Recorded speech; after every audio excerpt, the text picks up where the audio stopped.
कहते हैं चमत्कार होने में देर नहीं लगती और ये चमत्कार विराज जिंदल के साथ होने वाला था, जिसे इस बात का बिल्कुल भी पता नहीं था। और तो और ये अच्छी बात थी कि जिंदल परिवार के बिजनेस का साम्राज्य कोने कोने में फैला हुआ था। लेकिन क्या जिंदल परिवार का वारिस कोई भी हो सकता है? क्या किसी अनाथ और कंगाल इंसान को रातों रात उत्तराधिकारी बनाया जाएगा? नहीं ना, बिल्कुल ऐसा जरूरी नहीं है कि विराज जिंदल ही शमशेर जिंदल का उत्तराधिकारी होगा, और ऐसा भी नहीं है कि वो उत्तराधिकारी नहीं हो सकता। विराज जिंदल को एक परीक्षा देनी होगी जो उसे धनंजय काका द्वारा मिलने वाली थी। तो क्या विराज जिंदल वो टेस्ट पास कर पाएगा? विराज जिंदल ने जैसे तैसे पूरी रात भूखे पेट निकाली, और अगले दिन जब उसने अपना काम पूरा करने के बाद 50 रुपए मिले तो सबसे पहले उसने कैंटीन जाकर 2 वड़ा पाव खाए, और अपना पेट भरने के बाद उसके कदम सीधा क्लासेस की तरफ बढ़ने लगे थे। क्लासरूम में जाने के बाद विराज ने अपनी नोटबुक निकाली और पढ़ने के लिए तैयारी करने लगा। तभी अचानक उसकी नाक में मन को महकाने वाली खुशबू का एहसास हुआ, और उस खुशबू से विराज पूरी तरह बहक उठा था। अपनी नजर को किताब से हटाते हुए जब विराज ने उसके सामने जानवी को देखा, जो गुलाबी ड्रेस में गुलाब के फूल को भी शर्मिंदा कर रही थी और विराज को देखकर मुस्कुरा रही थी, तो विराज की आंखों में भी शराब का नशा दमकने लगा था। उसके शरीर के रोंगटे खड़े हो गए थे। इतने करीब से विराज ने पहले कभी जानवी को नहीं देखा था। विराज अभी संभला भी नहीं था कि जानवी ने मुस्कुराते हुए अपना मुंह खोल दिया। विराज, हम सब कल लोनावला ट्रिप पे जा रहे हैं, क्या तुम हमारे साथ चल रहे हो? जानवी की मुस्कान ने विराज के दिल को हिलाकर रख दिया था। उसकी आंखों में डूबकर विराज को भरी गर्मी में भी ठंडी का एहसास हो रहा था। जानवी की आंखें अभी भी विराज पर ही डोरे डाल रही थी। हालांकि जानवी जानती थी कि विराज को पैसों के मामले में किन सिचुएशन से जूझना पड़ता है, लेकिन चूंकि विराज भी उनकी क्लास का एक सदस्य था, इसीलिए जानवी बस अपनी ड्यूटी का फर्ज अदा कर रही थी। मैं कल नहीं चल सकता, मुझे बहुत काम है।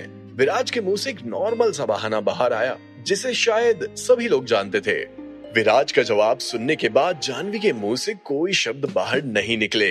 जानवी के 2 कदम विराज की टेबल की तरफ बढ़े और उसने एक पेन स्टैंड को विराज की टेबल पर रखते हुए कहा, ये एक छोटा सा गिफ्ट है जो मैंने सभी के लिए बनाया है। अब चूंकि कल तुम्हारे पास समय नहीं है और तुम हमारे साथ नहीं चल सकते हो, तो तुम मेरी तरफ से इस गिफ्ट को रख लो। क्लासरूम में बाकी बच्चों के लिए उस पेन स्टैंड के प्रति क्या सोचना था ये तो पता नहीं, लेकिन विराज के लिए वो पेन स्टैंड बहुत काम का था। विराज ने तुरंत ही उस पेन स्टैंड को उठाया और उसके मुंह से कुछ अजीब शब्द बाहर आए। मेरे पास इसके लिए पैसे नहीं है। विराज के मुंह से निकले शब्दों को सुनकर जानवी को शर्मिंदगी का एहसास हुआ, और उस एहसास को एक पल में गायब करने के लिए जानवी ने तुरंत ही विराज को देखते हुए अपना हाथ हिलाया और मुस्कुराते हुए बोली, अरे तुमसे पैसे कौन मांग रहा है? ये मेरी तरफ से गिफ्ट है, और गिफ्ट को पैसे से नहीं वैल्यू किया जाता है। ये मैंने सभी के लिए बनाया है और ये मैं सबके लिए लाई हूँ। जैसे ही जानवी ने अपनी बात खत्म की, वैसे ही वरुण अग्रवाल, जो जानवी का खास दोस्त था, उससे रहा नहीं गया। वरुण को जानवी का विराज से बात करना कुछ खास पसंद नहीं आया, और उसने तुरंत ही जानवी को अपनी ओर खींचा और विराज को गुस्से में देखते हुए बोला, साले गरीब, तेरे दिमाग में बस पैसा ही भरा हुआ है। क्या तुझे पता है कि हमारे जानवी के थॉट्स कितने अच्छे हैं? जानवी, तुम भी यार, मैंने तुम्हें बोला था कि ये लड़का अच्छा नहीं है, लेकिन तुम मेरी बात सुनती ही नहीं हो। वैसे भी तुम कुछ दिनों से कितनी बिजी हो इन गिफ्ट्स को बनाने में, लेकिन हर किसी को इस गिफ्ट की वैल्यू नहीं होगी, और इस इंसान को तो बिल्कुल भी नहीं। वरुण प्लीज ऐसे मत बोलो। जानवी ने वरुण को संभालने की कोशिश की, लेकिन वरुण तो बेकाबू होता चला गया। ओह अच्छा, तो तुम इसकी तरफदारी भी करने लग गई। ओह, मैं तो भूल ही गया कि तुमने पूरी क्लास में बस इसे ही गिफ्ट दिया है, या ये सब कुछ इस विराज के लिए ही है। वरुण के बर्ताव ने क्लासरूम के माहौल को खराब कर दिया था। वहीं दूसरी तरफ इशिता, जो शांति से एक कोने में खड़े होकर पूरे नजारे के मजे ले रही थी, उसने भी आग में घी डालने का काम किया। जानवी, वरुण सही तो कह रहा है, तुमने हमारी ट्रिप पर इस गरीब को क्यों इनवाइट किया? क्या तुम्हें नहीं पता कि इसके पास पैसे नहीं होते? हमें इसका ध्यान रखना पड़ता है, और मेरे लिए तो ये सुपर अनोइंग बन गया है। और तो और अगर ये हमारे साथ ट्रिप पर चलेगा तो लाइब्रेरी कौन साफ करेगा? अगर लाइब्रेरी साफ नहीं हुई तो इसके हिस्से के पैसे नहीं मिलेंगे, पैसे नहीं मिलेंगे तो नंगा नहाएगा क्या और निचोड़ेगा क्या? जैसे ही इशिता ने अपनी बात खत्म की वैसे ही पूरी क्लास हंसने लगी और सभी का ध्यान विराज की तरफ एकत्रित हो गया, जिस वजह से विराज अंदर ही अंदर मायूस और शर्मिंदगी के घूंट पी रहा था। दूसरी तरफ पूरी क्लास को विराज की असलियत पता थी और रोज उसका इस तरह मजाक उड़ाया जाता था। वाह रे किस्मत, कुबेर के सोने का सिक्का तो दिया, लेकिन उससे क्या होगा? ये मेरी इज्जत, गरीब, नंगा, न जाने क्या क्या, और मैं ये सब रोज देखता हूँ। मुझे पता है कि मैं कैसे झेलता हूँ, लेकिन क्या करूँ? क्या किसी के पास है इसका जवाब? मनी मन विराज अपनी किस्मत को कोसता रहा और तभी इशिता, इशिता, तुम अपने क्लासमेट से इस तरह बात बिल्कुल भी नहीं कर सकती हो। चूंकि क्लास की लीडर जानवी थी, इसलिए इस बार क्लास वालों ने जानवी का गुस्सैल रूप भी देखा जब जानवी इशिता पर विराज को लेकर गुस्सा हुई। बात महज एक ट्रिप और गिफ्ट से शुरू हुई थी। जानवी को बिल्कुल भी अंदाजा नहीं था कि बात कुछ इस तरह बिगड़ जाएगी। इससे पहले कि जानवी विराज को अपना कोई रिएक्शन देती, तभी एकाएक क्लास के बाहर जोर जोर से कुछ आवाजें आने लगी। देखते ही देखते एक लड़की, जिसका चेहरा धूप की वजह से पूरा लाल हो गया था, वो क्लास में दाखिल हुई और जोर से चिल्लाते हुए बोली, सुनो, कुछ बड़ा होने वाला है। मैंने सुना है कि इंडिया के सबसे अमीर इंसान शमशेर जिंदल ने अपने पोते को ढूंढने के लिए किसी को भेजा है। वो चाहते हैं कि उनका पोता उनका काम संभाले। Jindal group of industries, Jindal hotels, Jindal cement. Oh dude, ये न्यूज तो फायर है।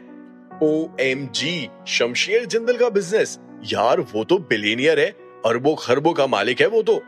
एक बच्चे ने पूरी क्लास के सामने अपनी राय रखी और देखते ही देखते रायनुमाओं का कुछ तांता सा लग गया था।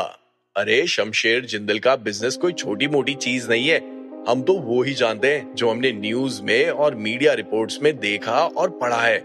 ना जाने उसके पास क्या कुछ होगा। क्या तुम लोगों को पता है कि उसका काम वर्ल्ड वाइड फैला हुआ है? काश मेरे दादा का नाम होता शमशेर जिंदल, तो मैं उछल उछल के ही मर जाता। बातों का सिलसिला अब जोरों शोरों से शुरू हो गया था और पूरी क्लास में बस एक ही नाम गूंज रहा था और वो था शमशेर जिंदल। अरे भाई तू शांत हो जा, तेरा सरनेम अग्रवाल है, तेरा दादा तो शमशेर जिंदल नहीं हो सकता। तू अग्रवाल और वो जिंदल, उसके पोते का सरनेम भी जिंदल ही होगा। हर तरफ बस जिंदल जिंदल की बातें हो रही थी कि तभी अचानक वरुण का ध्यान विराज की तरफ गया। वरुण ने एक नजर विराज पर डाली और तुरंत ही अपना सिर ना में हिलाते हुए बोला, ये नहीं हो सकता। ऐसे तो कई लड़के होंगे जिनका सरनेम जिंदल होगा, लेकिन ये फकीर तो बिल्कुल भी नहीं। वरुण के रिएक्शन के तुरंत ही बाद, आ रहे हैं, वो हमारे क्लासरूम की तरफ आ रहे हैं, बोलते हुए वो लाल चेहरे वाली लड़की हुदकने लगी।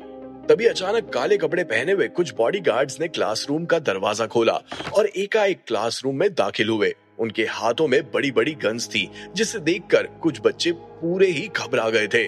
उन बॉडीगार्ड्स के पीछे एक इंसान और था, जिसके माथे पर योग्यता का तेज भाव और चेहरे पर कठोरता थी। काले सूट और बूट में क्लासरूम में एंटर हुआ और वो कोई और नहीं बल्कि धनंजय काका थे और उनके साथ था उनका वफादार जग्गी, जो देखने में और लोगों को शूट करने में बहुत स्टाइलिश था। इस वक्त सभी की नजर धनंजय काका और जग्गी पर चिपकी हुई थी। सभी को लग रहा था जैसे मानो कोई शिकारी उनका शिकार करने आया हो और सभी की जान हलक में आ गई थी। लेकिन सभी की सोच से बिल्कुल अलग धनंजय काका और जग्गी विराज जिंदल के सामने खड़े थे। धनंजय काका के चेहरे पर एक गहरी मुस्कुराहट का भाव पैदा हुआ और उन्होंने विराज के सामने झुकते हुए उसे इज्जत दी और मुंह खोलते हुए कहा, छोटे मालिक, हम आपको यहाँ से लेने आए हैं। छोटे मालिक? ये बूढ़ा इंसान विराज जिंदल को छोटा मालिक बोला। क्या शमशेर जिंदल का पोता विराज जिंदल है? Oh damn, this is insane. कुछ ऐसे ही शब्दों के साथ पूरा क्लासरूम दहल उठा और ये नजारा देखते हुए वरुण अग्रवाल की पैंट गीली हो गई थी और वो चक्कर खाकर बेहोश हो गया था। सभी से अलग विराज जिंदल ने अपने आप को शांत रखा। अपनी मेंटल एबिलिटी को ढाल बनाते हुए विराज ने अपनी ओर इशारा करते हुए धनंजय काका से कहा, क्या आप मुझसे बात कर रहे हैं? जी जी छोटे मालिक, हम सभी आपको 18 सालों से ढूंढ रहे हैं। आज जाकर हमें आपके दर्शन हुए और हम आपको लेने आए हैं। ये बोलने के बाद धनंजय काका ने जग्गी को इशारा किया और देखते ही देखते धनंजय काका के हाथों में एक फाइल आ गई जिसमें विराज जिंदल की सारी जानकारी लिखी हुई थी। हमारी इन्वेस्टिगेशन और वेरिफिकेशन से हमें ये पता चला है कि आप ही शमशेर जिंदल के पोते विराज जिंदल हैं। आपके पिता जोगराज जिंदल शमशेर जिंदल के बेटे थे। ये पहली बार था कि जब विराज ने अपने पिता का नाम सुना, जोगराज जिंदल, और उसे सुनकर विराज के शरीर में कुछ अजीब एहसास हुआ। लेकिन जब विराज ने उस डॉक्यूमेंट को ध्यान से देखा तो पाया कि वो सारे डॉक्यूमेंट सही थे और उसमें विराज के बारे में पूरी डिटेल्स थी। इसका मतलब ये तो तय था कि उनके हाथों में सही इंसान लग गया था। जैसे मानो विराज को अश्योर करने के लिए धनंजय काका ने उसे एक डॉक्यूमेंट बाहर निकालने और उसे टेबल पर रखने का संकेत दिया। उसी समय धनंजय काका ने विराज को एक फोन दिया जो उसके लिए तैयार किया गया था। छोटे मालिक, ये जिंदल परिवार के उत्तराधिकारी के लिए क्वालिफिकेशन सर्टिफिकेट है। आपको केवल यहाँ साइन करने की जरूरत है कि जिंदल ग्रुप के 15% शेयर आपके हैं। ये कॉन्ट्रैक्ट डुप्लीकेट है और इंटरनेशनल मार्केट में कानूनी रूप से वैलिड है। धनंजय काका के मुंह से निकले शब्दों को सुनकर विराज का ध्यान उस एक दस्तावेज पर जाकर अटक गया था और उसकी नजर एक कण भी उस डॉक्यूमेंट से बाहर नहीं निकल रही थी। आखिर ये विराज के साथ क्या हो रहा था? क्या शमशेर जिंदल की सच में कोई औलाद थी या फिर विराज को जिंदल ग्रुप द्वारा बलि का बकरा बनाया जा रहा था? क्या विराज उस डॉक्यूमेंट पर साइन करेगा? विराज को अपनी योग्यता साबित करने के लिए क्या करना होगा? क्या विराज अपनी योग्यता साबित कर पाएगा? क्या विराज ही होगा शमशेर जिंदल का आखिरी वारिस? जानने के लिए सुनिए अगला episode only on pocket FM।